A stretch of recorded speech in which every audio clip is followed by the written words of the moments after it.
بسم اللہ الرحمن الرحیم۔ السلام علیکم۔ آج کا سبق انشاءاللہ سورہ نساء آیت نمبر 139 سے ہم نے پڑھنا ہے۔ اعوذ باللہ من الشیطان الرجیم۔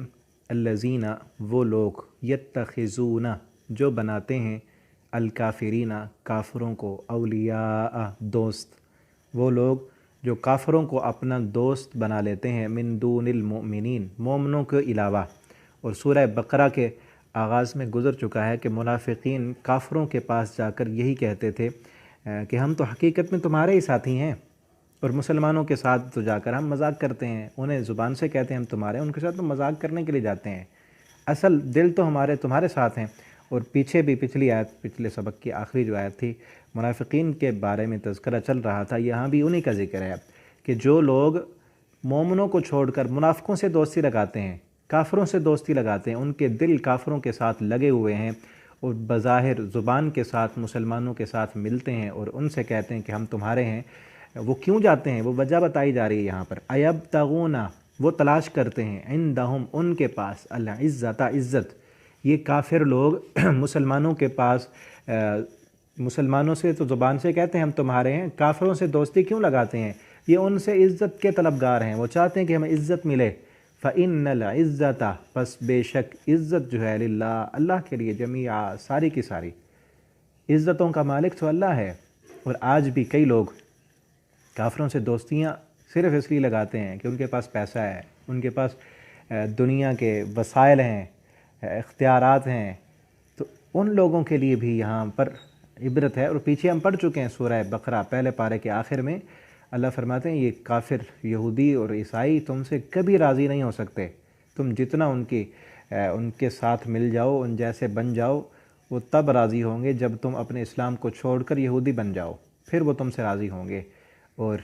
تم ان سے اس لیے دوستیاں لگاتے ہو کہ تمہیں عزت ملے گی، دنیا میں وقار ملے گا، سمجھ لو عزت ساری کی ساری اللہ کے پاس ہے۔ اور دوسرے مقام پر اللہ فرماتے ہیں من کان یرید العزہ،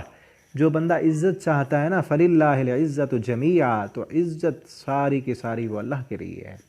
اللہ کے پاس ہے۔ وَتُعِزُّ مَن تَشَاءُ وَتُذِلُّ مَن تَشَاءُ بِيَدِكَ الْخَيْرُ، وہ جسے چاہتا ہے عزت دیتا ہے، وہ جسے چاہتا ہے ذلیل کر دیتا ہے۔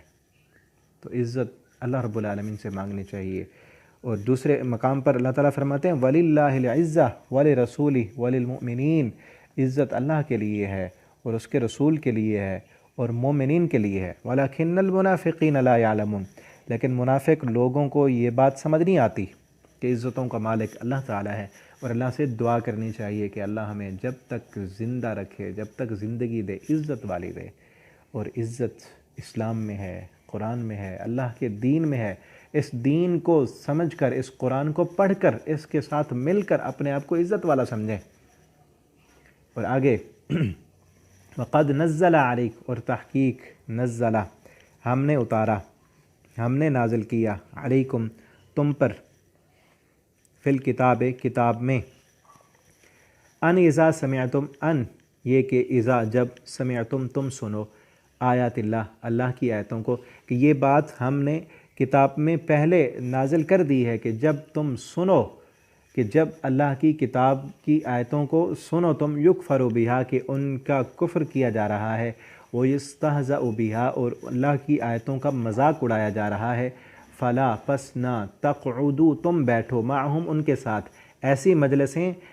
جس مجلس میں اللہ کی آیتوں کا مذاق اڑایا جا رہا ہو اور اللہ کے رسول کی باتوں کا مذاق اڑایا جا رہا ہو، تو اس مجلس میں روکا جا رہا ہے کہ مسلمانوں تم نے اس مجلس میں نہیں بیٹھنا، حتیٰ یہاں تک کہ یخوضوا، وہ مصروف ہو جائیں، فی حدیث، بات میں، غیری ہی، اس کے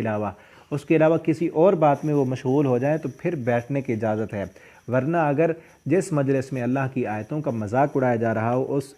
اس مجلس میں بیٹھنا حرام ہے، نہیں بیٹھنا چاہیے۔ اور آج دیکھ لیں کئی ایسی مجلسیں اور محفلیں کہ جن میں شراب چل رہی ہو، جن میں ناچ گانا ہو، جن میں اللہ کی آیتوں کا مذاق، یہ مذاق نہیں، جس میں بے پردگی ہو رہی ہے، اللہ کی آیتوں کا مذاق اڑایا جا رہا ہے، اسٹیج ڈرامے، بے پردگی، فحشی اور یانی ہے، اور ڈانس کلب اور مجرے، اسٹیج ڈرامے، یہ سارے کی ساری ایسی مجلسیں ہیں جن میں اللہ اور اس کے رسول کی آیتوں کا مذاق ہے۔ اللہ تعالیٰ فرماتے ہیں قُلْ لِلْمُؤْمِنِينَ يَغُضُّوا مِنْ أَبْصَارِهِمْ، اللہ تعالیٰ قرآن میں کہتے ہیں اپنی مومنات کو پردہ کراؤ، عورتیں گھر میں بیٹھیں اور یہاں پر بے پردہ عورتیں ہو کر ڈراموں میں، فلموں میں اور اس طرح کی جتنی بھی مجلسیں اور محفلیں ہیں ان میں بیٹھنا جائز نہیں ہے، یا ان کو روکیں جا کر، اگر نہیں روکتے ان کو نہیں سمجھاتے تو ان مجلسوں میں جانا حرام ہے۔ اور پھر شرک کی مجلسیں، بدعات کی مجلسیں، ان مجلسوں میں بھی بیٹھنا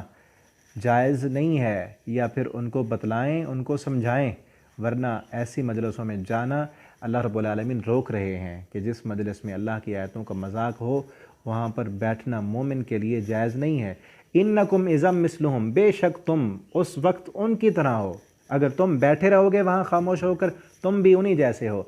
ان اللہ، بے شک اللہ تعالیٰ، جامع المنافقین، جمع کرنے والا ہے منافقین کو، والکافرین، اور کافروں کو، فی جہنم، جہنم میں، جمیعا، اکٹھے۔ اللہ تعالیٰ پہلے منافق کہا کہ ایسے لوگ جو مسلمانوں کے ساتھ آتے ہیں، مومنوں کی مجلس انہیں مل گئی تو وہ مومن بن گئے، سچوں کی مجلس مل گئی سچے بن گئے، جھوٹوں کی مجلس میں گئے تو جھوٹے بن گئے ہیں، نمازیوں کی مجلس میں آئے تو نمازی ہیں، اور شرابیوں کی مجلس میں مل گئی تو شرابی بن گئے، چوروں کے ساتھ ملے تو چور بن گئے، ڈکیٹوں کے ساتھ ملے تو ڈکیٹ بن گئے، اور نمازیوں کے ساتھ ملے، صدقہ کرنے والوں کے ساتھ ملے، روزے داروں کے ساتھ ملے تو یہ روزے دار بن کے بیٹھ گئے صف میں۔ تو ایسے بندوں کے لیے اللہ فرماتے ہیں ان اللہ جامع المنافقین، اللہ تعالیٰ پہلے منافقوں کو، والکافرین، پھر کافروں کو، وہ تو ہیں ہی گناہ گار، وہ تو ہیں ہی ایسے جو لوگ ادھر مومنوں کو بھی راضی کرتا رہے، وہ جس کا وتیرہ یہ ہو کہ راضی رہے رحمان بھی اور ناراض نہ ہو شیطان بھی، اپنے برے دوستوں کو بھی وہ راضی رکھے، بری مجلسیں، محفلیں چھپ چھپ کر ان کے ساتھ بھی ہو، اور ادھر دینداروں کے ساتھ بڑا دیندار بنا پھرتا رہے۔ تو ایسے لوگوں کے بارے میں اللہ فرماتے ہیں اللہ تعالیٰ نے جامع المنافقین والکافرین فی جہنم جمیعا، اللہ تعالیٰ نے منافقوں اور کافروں کو جہنم میں اکٹھے کر دینا ہے۔ الذین یتربصون بکم، اب مزید منافقوں کو ایک اور جو ہے ان کا جو وتیرہ تھا، ان کا ایک بہت بڑی چالاکی سمجھ لیں، اپنے طور پر وہ کیا کرتے تھے، اس کا اللہ تعالیٰ نے یہاں پر پول کھولا ہے۔ الذین، وہ لوگ، یتربصون، جو انتظار میں رہتے ہیں، بکم، تمہارے ساتھ، فإن کان لکم فتح، اگر ہو تمہارے لیے فتح، کہ اگر جنگ کے میدان میں تم جیت جاؤ، فتح تمہارے لیے ہو، من اللہ، اللہ تعالیٰ کی طرف سے، قالو، تو وہ منافق کہتے ہیں، الم نکم معکم، کیا نہیں تھے ہم تمہارے ساتھ؟ مسلمانوں کے پاس آ کر پھر کہتے ہیں، کیونکہ فتح کے بعد مال غنیمت بھی مل جاتا ہے، وہ بھی انہوں نے لینا ہوتا ہے، پھر آ کر وہ مسلمانوں سے کہتے ہیں ہم تمہارے ساتھ نہیں تھے لڑائی میں، ہمیں بھی حصہ دو، ہماری وجہ سے تم جیت گئے ہو۔ وَإِن كَانَ، اور اگر ہو وہ فتح، للکافرین، کافروں کے لیے، نصیب، ان کے حصے میں، اگر کافر جیت جائیں اور مسلمان ہار جائیں تو پھر وہ کیا کہتے ہیں، قالو، وہ کہتے ہیں، ان کافروں کو جا کر کہتے ہیں، الم نستحوذ علیکم، کیا نہیں غالب آنے والے تھے ہم، علیکم، تم پر۔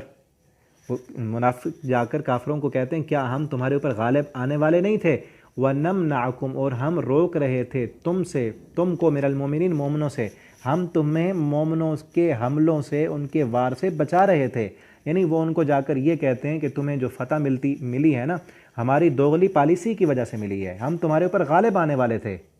اگر ہم اس وقت جب غالب آنے والے تھے ہم مومنوں کو، مسلمانوں کو نہ روکتے تم سے، ہم تمہارے ساتھ اندر سے نہ ملے ہوئے ہوتے تو تمہیں فتح نہ ملتی، تمہیں جو فتح ملی ہے ہماری دوغلی پالیسی کی وجہ سے ملی ہے۔ تو اللہ تعالیٰ فرماتے ہیں فاللہ یحکم بینکم، اللہ تعالیٰ فیصلہ کرے گا ان کے درمیان، یوم القیامہ، قیامت کے دن، ولن یجعل اللہ، اور ہرگز نہیں وہ بنائے گا، نہیں بنایا اللہ تعالیٰ نے، للکافرین، کافروں کے لیے، علی المؤمنین، مومنوں پر، سبیلا، کوئی راستہ، اللہ تعالیٰ نے کافروں کے لیے مومنوں پر کوئی راستہ نہیں بنایا۔ کافر مسلمانوں کو کسی بھی حال میں ہرا نہیں سکتے، فتح، نصرت، مدد، وہ اللہ رب العالمین کی مسلمانوں کے ساتھ ہے، اور ہر حال میں فتح مسلمانوں کو ہی ملنی ہے۔ یہ کیوں کہا جا رہا ہے کہ مسلمانوں گھبرانا نہیں؟ اگر ان منافقوں کی ان چالوں کی وجہ سے دنیا میں تمہیں کبھی شکست مل جاتی ہے یا تھوڑے بہت نقصان ملتے ہیں، دلی طور پر تمہیں تکلیف ہوتی ہے، تو اس کو ہمیشہ کی تکلیف اور ہمیشہ کی جو ہے شکست نہ سمجھو، ہر وقت ہمیشہ کی مستقبل کی جو فتح ہے، جو نصرت ہے، وہ مسلمانوں کے ساتھ ہے۔ اللہ رب العالمین سے دعا ہے اللہ تعالیٰ ہم سب کو قرآن کریم پڑھنے، سمجھنے اور اس کے مطابق زندگی بسر کرنے کی توفیق دیں، اور ہمیں حقیقی پکا اور سچا مومن بنا دیں۔ اور اللہ رب العالمین جن مسلمانوں کے دلوں میں ایسی نفاق والی باتیں، علامتیں ہوں جو دوسروں کے ساتھ جا کر جو ہے اپنے ایمان کو کمزور کر دیں، اللہ رب العالمین ان کے دلوں کو پاک کر دیں، اور ہمارے دلوں میں اللہ رب العالمین ایمان کو مزین فرما دیں۔ والسلام علیکم ورحمۃ اللہ وبرکاتہ۔